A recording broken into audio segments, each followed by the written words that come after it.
Chapter 7. Description of the state of yoga. Om Shri Ganeshaya Namaha. Daksha said to Mudgalacharya, O Yogiraj, please describe the blissful state of liberation attained while alive, referred to as Jivan Mukta. Some of the examples of Jivan Mukta are Mahavira, Buddha, Adi Shankaracharya, Sant Jnaneshwar, Sri Chaitanya Mahaprabhu, Ramakrishna Paramahamsa, Ramana Maharshi, Vishwamitra, and others.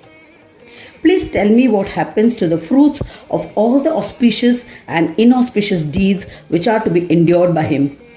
O Lord, what is the nature of Kayika, Vachika, Manasika, and Samsargika, that is, physical, verbal, mental, and social karmas done by a yogi?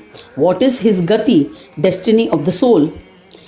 Mudgalacharya replied, the yogi who has been liberated while alive is always self-willed. He is not bound to perform any karmas. They do not behave in the same way as most other people in society. He performs activities dictated by his prarabdha karma.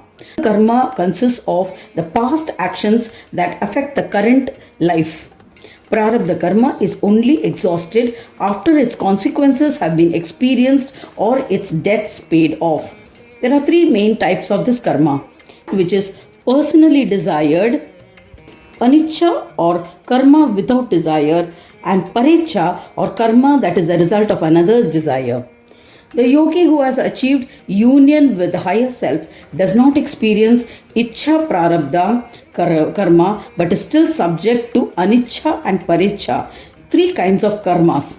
Sanchita karmas are accumulated works, prarabdha karmas are ripe or fructuous actions, and kriyamana or agami karmas are current works. The bhoga that are pending from the karmas of all previous births are termed as sanchita karma. The portion of sanchita karma because of which an individual has to undergo suffering in this birth is called prarabdha karma. A yogi himself is absorbed in Brahma and his reflection. Reflection is established in his chitta. He is never bound by any task done by him. When we look in a mirror, we see our reflection. The individual has emotions which do not exist in the reflection. A yogi's behavior can be compared to this reflection. There are no emotions behind any deeds he performs. All his actions are comparable to an inanimate machine.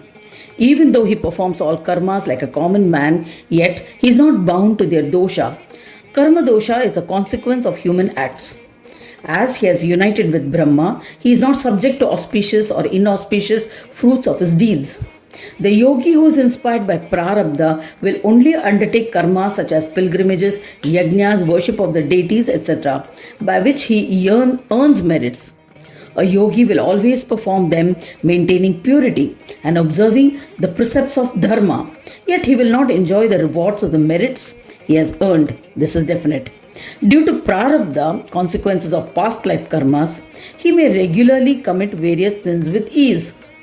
A yogi may perform acts such as killing of a Brahmin or Brahmahatya or others, incest and other sins, intoxication, theft, etc. due to the intervention of destiny, Daiva Yoga. Despite committing these sins, this human does not have to suffer for his sins like ordinary people because he is a yogi. O Prajapati, the prarabdha of the past lives makes the yogi perform such deeds. Hence, such deeds are not believed to have been committed by the yogi. Whatever are the thoughts of a common person at the time of his death will determine what gati he will receive. Gati is the destiny of the soul. A yogi, however, will always become absorbed in Brahma. O Prajapati, I have told you only a part of the enigma of the karmas of yogis and its glory to dispel your doubts. A yogi committed to yoga always conforms to dharma and never commits sins. A yogi engaged in the practices of non-violence strives for the upliftment of mankind. He never commits sins. Yogi is devoted to Brahma, practices dharma for the benefits of the people without expecting rewards. It has already been mentioned that he may commit sins because of the samskaras. Samskaras are dispositions.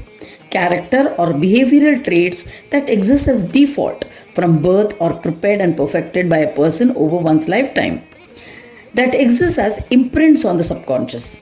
These perfected or default imprints of karma within a person influences that person's nature, response and states of mind. These samskaras are of his past lives, yet he will not be a sinner.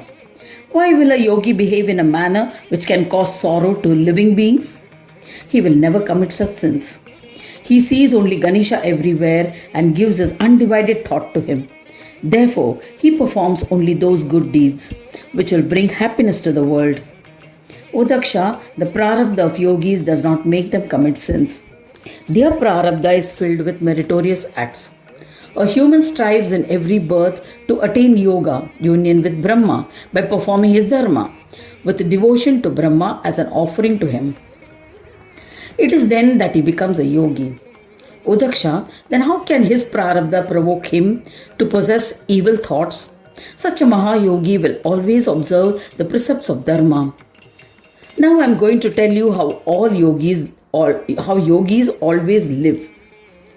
A yogi who conducts himself in this manner will never be misguided.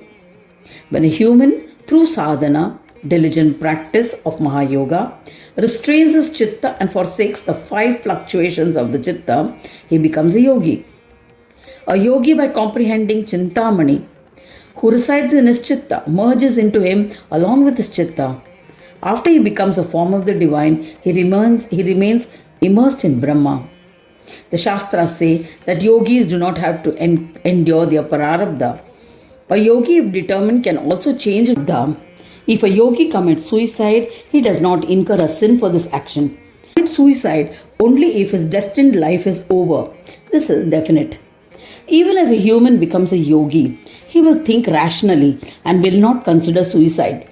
He never commits any deeds that involve violation of his prarabdha. He always thinks calmly. He goes beyond Maya and Moha and believes that whatever is to happen will happen. He believes, what can one achieve by either protecting or sacrificing the body? Fate will be determined by the wishes of Gananatha. I will not take any action. I have surrendered to the wishes of Gananatha. Having resolutely decided this, he performs all his duties in accordance with the Varnashrama Dharma and lives peacefully. Even when a human has become a yogi, he will always perform his duties in accordance with the Varnashrama Dharma, but in a detached manner. The body is always performing karmas. How can it be bereft of karmas? The 3 karmas of being in the 3 states, namely Jagrat, Swapna and Sushupti, will always be performed even if nothing else is done. If one avoids all karmas and decides to become completely absorbed in yoga sadhana, yet the body will at some stage succumb. There is no doubt about it. Eating food is an inevitable karma. This is definite. How can a human exist if he avoids the kriyas of being in Jagrat, Swapna and Sushupti states? Whatever he does is all kriyas. The Deha is always performing karmas. Karmas are unavoidable. Hence one should always follow one's dharma. O Lord, if a yogi is proceeding to sacrifice his body, then it means that he is incapable of tolerating the dualities. Just like a human who is devoid of yoga, he has not achieved peace. Consequently, he is not able to endure the dualities. He has not accomplished Purna Yoga. He has not attained maturity in yoga. He must consider, let whatever is happening happen. It is all occurring as it is the wishes of Ganesha. I shall endure it calmly and peacefully. Such a yogi will never be bereft of peace. Such an eminent Mahayogi who has merged into Brahma can cleanse every being and make them pure. Hence, anyone who is a yogi should perform all the kriyas associated with the Varnashrama Dharma while meditating on Gajanana in his heart with thoughts of offering them to Brahma. If the yogi does not perform kriyas through which dharma is gained, then it will be considered that he is doing nothing, and the commoner will also give up their dharma. Therefore, for the welfare of the people at large, they should perform karmas. They should abide by the rules of dharma and let others be his followers. The yogis must perform maximum dharmic deeds. People will follow him and perform these deeds with special reverence. O Prajapati, whatever deeds he'll perform with great joy will be acknowledged by all as a standard. There is no doubt about it. Those deeds done as an offering to Brahma will be free of bondage. Their fruits need not be endured. It is believed by the Pandits that such karmas lead to attainment of Brahma. The day-to-day and occasional karmas, Nitya and Naimittika karmas, done by yogis as an example for the society, are done without any sense of attachments and hence are free of bondage. As they are always engrossed in the thoughts of Brahma, the karmas done by them are an inherent functions of their body. It acts like breathing. As breathing occurs spontaneously, the mind is detached. I shall reveal another fact. Those who insult the yogis or praise them will be sinners or meritorious respectively. Yogis will be unaffected by the sins they commit. However, their critics will be affected by their own sins. Yogis are also unaffected by meritorious deeds, punya karma done by them. They are passed on to those who praise the yogi. Therefore, the wise ones should never criticize yogis. Serving yogis will bring joy. As determined by his prarabdha, if a yogi lives in a forest, he must consume fruits and food available locally and live in peace. There will be no one to serve him or criticize him. Hence, the Mahayogi must continue to perform his auspicious and inauspicious deeds in solitude. When the body of the yogi succumbs, their karmas will be starved and beings unsupported.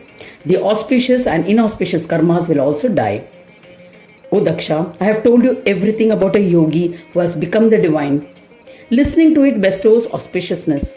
Now, I shall tell you about Jnana Yoga, which has the power to grant joys and peace to a yogi. The body has been described to be one whose inherent character is action. Hence, a yogi must remain at peace, practice yoga sadhana, and perform his karmas with an attitude of surrender to Brahma. His knowledge is the discriminating intelligence, Viveka Buddhi, which always inspires his heart. With its support, he must persist with his karmas. This is Jnana Yoga.